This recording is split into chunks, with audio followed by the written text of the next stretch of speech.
அமுதம் வேண்டி தேவர்களும் அசுரர்களும் பார்க்கடலை கடந்த தருணத்தில் அதிலிருந்து எண்ணற்ற பொருட்களும் இறைகளும் வெளிவந்தன. செல்வத்திற்கு அதிபதியான திருமகள் என்று அழைக்கக்கூடிய மகாலட்சுமியும் ஒருவர்.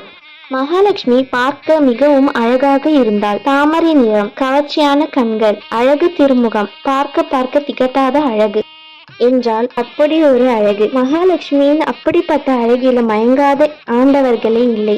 அப்போது மகாலட்சுமிக்கு ஒரு எண்ணம் வந்தது. தன்னுடைய அழகில மயங்காத ஒருவனாகவும் தன்னை கண்டும் காணாதது போல அலட்சியமாகவும் என்னை ஏறெடுத்தும் பார்க்க கூடாது. இப்படி எந்த ஒரு ஆண் மகன் இருக்கிறானோ அவனே நான் கணவனாக ஏற்றுக்கொள்வேன் என்று ஆசைப்படுகிறாள் மகாலட்சுமி. தேவர்களும் வானவர்கள் தானவர்கள் அனைவரும் மகாலட்சுமியின் அழகை கண்டு மயங்கிய போதும் திருமாலான மகாவிஷ்ணு மட்டும் மகாலட்சுமியை ஏறெடுத்தும் பார்க்கவில்லை. அவளை கண்டு மயங்கவும் இல்லை. மகாலட்சுமியை கண்டு கொள்ளவும் இல்லை.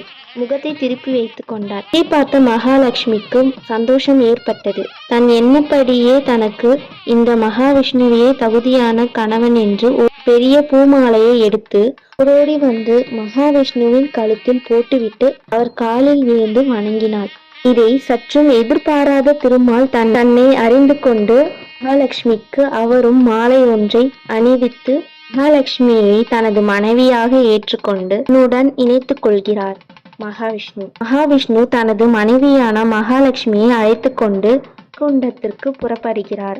சமுத்திரத்திலிருந்து வெளியே வந்த சமுத்திரராஜன் திருமாலை வணங்கிவிட்டு, பிரபு, தாங்கள் என் பெண்ணான மகாலட்சுமியை இப்போது அழைத்து கொண்டு வைகுண்டம் போய்விட்டால் என் மகளை பார்க்க வேண்டும் என்றால் எப்படி பார்ப்பேன் என்று ஆதங்கத்தோடு கேட்கிறார் பிரபு. இதற்கு மகாவிஷ்ணு, சமுத்திரராஜனே, மாசி மகம் பௌர்ணமி திருநாள். இதே நாளில் மகளோடு இந்த சமுத்திர கரையில் எழுந்தருளுவேன். இப்பொழுது நீ உன் மகளை பார்த்து கொள்ளலாம் என்று கூறி மறைந்தார் மகாவிஷ்ணு.